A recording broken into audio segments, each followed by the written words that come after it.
Boa noite.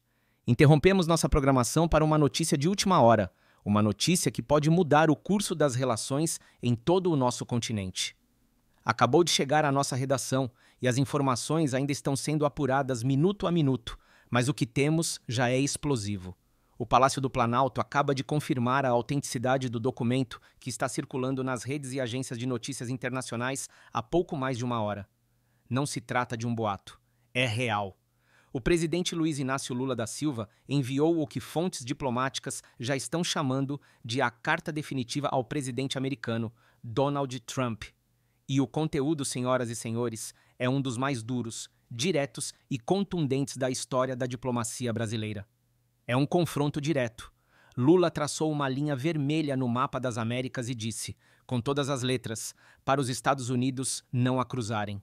A mensagem central, que já estampa as manchetes dos principais jornais do mundo neste exato momento, 8 de novembro de 2025, é uma declaração monumental. A América Latina é e continuará sendo uma zona de paz. Mas não se enganem, por trás dessa frase há um ultimato claro, uma exigência que coloca as duas maiores nações do continente em rota de colisão. O que exatamente Lula disse a Trump? O que levou o presidente brasileiro a tomar uma atitude tão drástica, quebrando décadas de uma diplomacia mais contida? E a pergunta que todos estão se fazendo agora: qual será a resposta de Donald Trump? Vamos aos fatos, ao que acabou de acontecer. A carta, que foi entregue ontem à noite na Embaixada Americana em Brasília em um envelope lacrado e discreto, teve seu conteúdo vazado no início desta noite por uma fonte do alto escalão do Itamaraty, segundo agências de notícias europeias. Nossa equipe confirmou com contatos no Planalto. O vazamento foi, de fato, deliberado. A intenção era tornar a posição do Brasil pública, inequívoca, e colocar pressão máxima sobre Washington. O documento é forte desde a primeira linha. Lula se dirige a Trump não apenas como presidente do Brasil, mas como uma voz que ecoa um sentimento consolidado entre as nações vizinhas. Ele exige, e a palavra usada é exige, a retirada imediata das forças navais americanas que têm realizado manobras militares cada vez mais próximas da costa venezuelana nos últimos dias. A carta fala em intimidação inaceitável e ameaça a estabilidade de toda a região. Um trecho, que nossa produção acaba de transcrever, diz o seguinte, e eu leio na íntegra. Senhor presidente Trump, o tempo da doutrina Monroe, o tempo em que as Américas eram tratadas como o quintal de uma única nação, acabou de forma definitiva. Nossos povos escolheram a democracia, a autodeterminação e a paz. A presença ostensiva de seus navios de guerra nas proximidades da Venezuela não é apenas uma ameaça a uma nação irmã, é uma afronta a todos nós.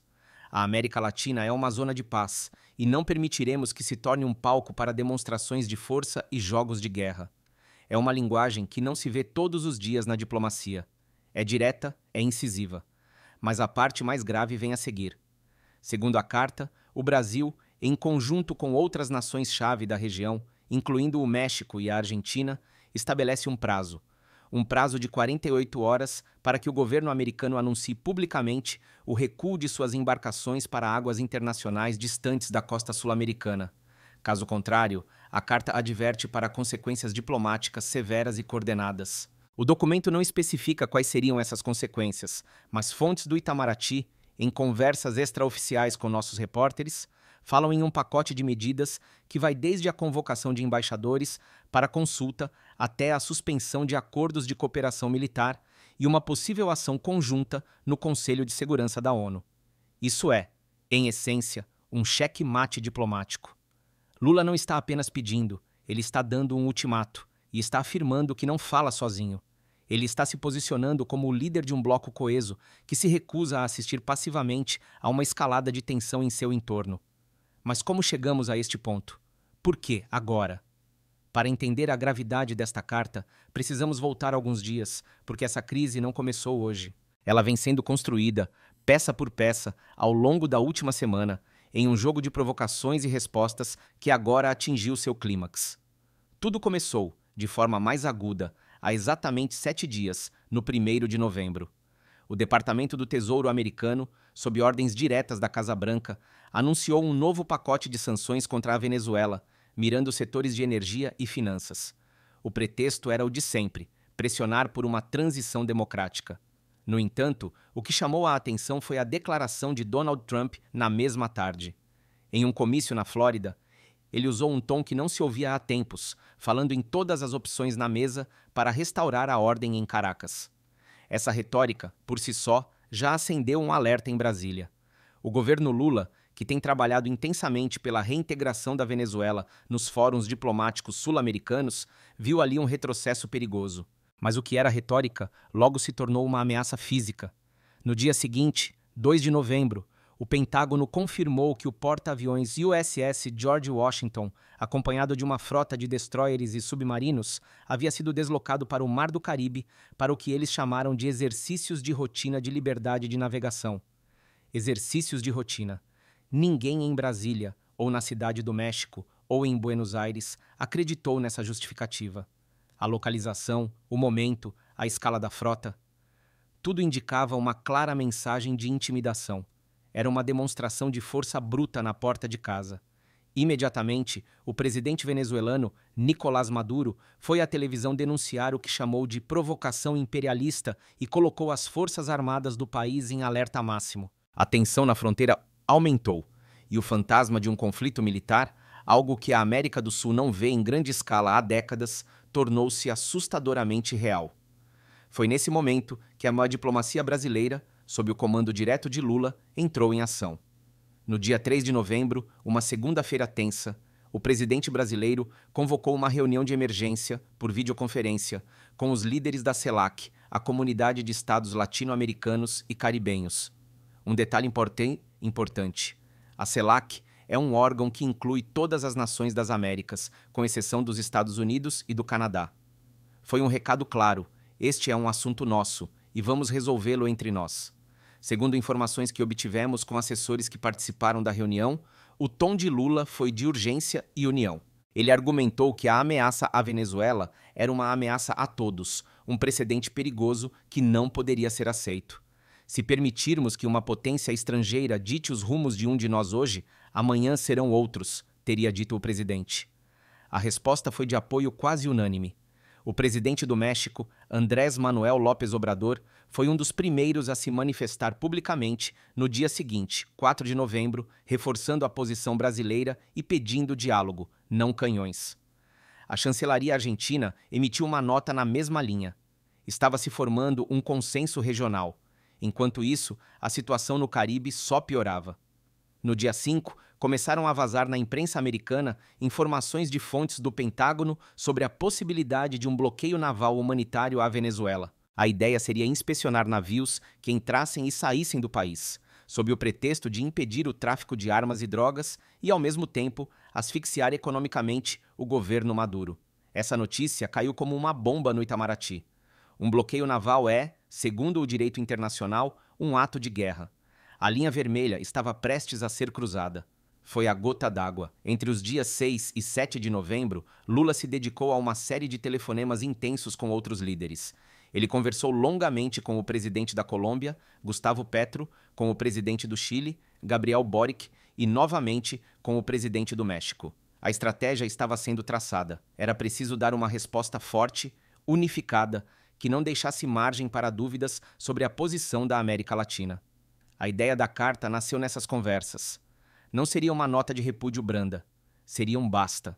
Enquanto a carta era redigida em Brasília, a equipe diplomática brasileira trabalhava nos bastidores da ONU, em Nova York, e da OEA, em Washington, para garantir que, no momento em que a carta se tornasse pública, o apoio internacional estivesse consolidado. Ontem, dia 7, o documento foi finalizado e entregue. E hoje, com o vazamento calculado, o mundo inteiro é testemunha deste momento histórico. Então, com todo esse contexto, a carta de Lula não parece mais um ato isolado ou impulsivo. Parece o movimento final e calculado de uma semana inteira de articulação diplomática febril, uma resposta à escalada de provocações vinda de Washington. É a voz de uma região que se recusa a ser um peão no tabuleiro geopolítico de outra nação. E quais foram as reações imediatas a essa notícia bombástica?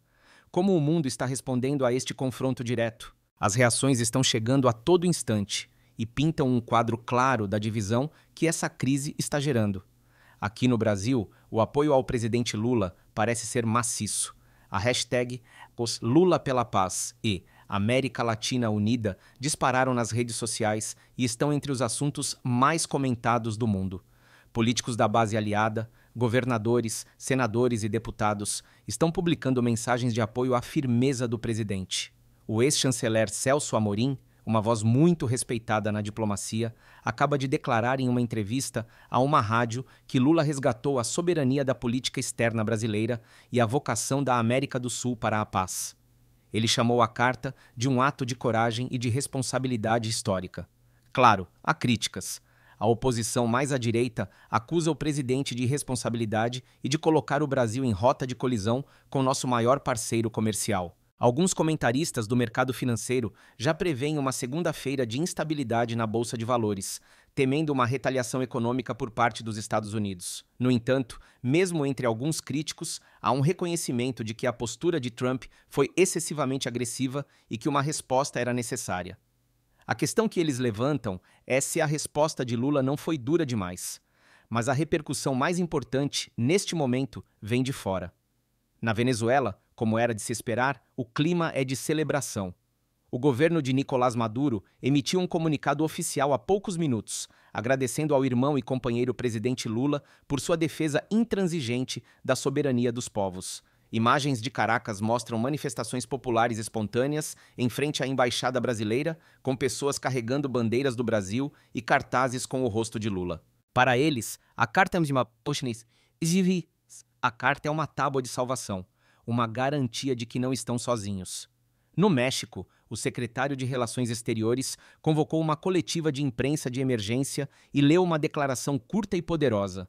O governo do México se soma integralmente à posição expressa pelo presidente do Brasil. A América Latina escolhe o diálogo e a diplomacia. Exortamos o governo dos Estados Unidos a ouvir a voz da razão e da paz. É um apoio inequívoco, que dá ainda mais peso à posição brasileira.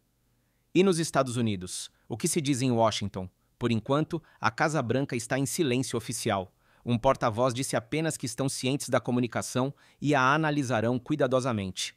Mas Donald Trump não é de ficar em silêncio. Há cerca de meia hora, ele usou sua rede social, a Truth Social, para postar uma mensagem curta, em seu estilo característico, toda em letras maiúsculas. Líderes socialistas fracos não vão me dizer onde a Marinha Americana pode ou não pode navegar. O mundo precisa de ordem. Essa mensagem é um sinal preocupante. Não indica qualquer intenção de recuar. Pelo contrário, soa como um desafio. Fontes do Partido Democrata, que fazem oposição a Trump no Congresso, já se movimentam. O senador Bernie Sanders acaba de tuitar: o presidente Trump está nos levando perigosamente para perto de mais uma guerra desnecessária. A diplomacia não é fraqueza, é força. Devemos ouvir nossos parceiros na América Latina e recuar imediatamente. Deputados do chamado Esquadrão Progressista estão exigindo que o secretário de Estado seja convocado para dar explicações urgentes no Congresso. A carta de Lula, portanto, também jogou lenha na fogueira da polarizada política interna dos Estados Unidos. No cenário global, a China e a Rússia, através de seus porta-vozes, expressaram profunda preocupação com a escalada militar unilateral no Caribe e pediram moderação a todas as partes, um claro recado aos Estados Unidos. O secretário-geral da ONU, Antônio Guterres, fez um apelo dramático pela desescalada e se colocou à disposição para mediar o conflito. A União Europeia, por sua vez, parece dividida, com alguns países pedindo cautela e outros, mais alinhados a Washington, permanecendo em silêncio. O que tudo isso nos diz? Nos diz que a jogada de Lula foi de altíssimo risco, mas extremamente bem calculada. Ele não só expôs a agressividade da política externa de Trump, como também conseguiu unificar a região em torno de uma posição comum e forçou o resto do mundo a tomar um lado. Ele transformou um problema regional em uma crise global, elevando o custo político de qualquer ação militar americana. Então, a grande questão agora é: o que vem a seguir? Quais são os próximos passos neste tabuleiro de xadrez geopolítico? As próximas 48 horas serão absolutamente cruciais. O prazo dado por Lula a Trump expira na noite de domingo. O mundo inteiro estará observando para ver se haverá algum anúncio de recuo da frota americana. Nossas fontes em Washington indicam que uma reunião de emergência do Conselho de Segurança Nacional americano foi convocada por Trump para amanhã de manhã na Casa Branca. A decisão sobre como responder à carta de Lula sairá dessa reunião.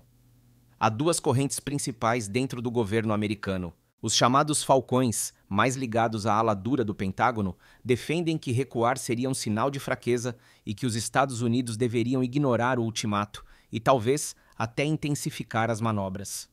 Por outro lado, diplomatas de carreira do Departamento de Estado e alguns conselheiros econômicos estariam alertando Trump para os riscos de uma crise diplomática e comercial generalizada com toda a América, com toda a América Latina, um parceiro econômico vital. Qual lado Trump vai ouvir? É impossível prever. Aqui no Brasil, o ministro das Relações Exteriores, Mauro Vieira, anunciou que dará uma entrevista coletiva à imprensa internacional amanhã, ao meio-dia, no Palácio do Itamaraty. Espera-se que ele detalhe a posição brasileira e, talvez, revele mais sobre as consequências coordenadas mencionadas na carta. Será um momento chave para entender até onde o governo brasileiro e seus aliados estão dispostos a ir. Além disso, já há uma movimentação intensa na ONU. O embaixador do Brasil nas Nações Unidas, Sérgio Danesi, solicitou formalmente uma reunião de emergência do Conselho de Segurança para discutir o que ele classificou como uma grave ameaça à paz e à segurança internacionais.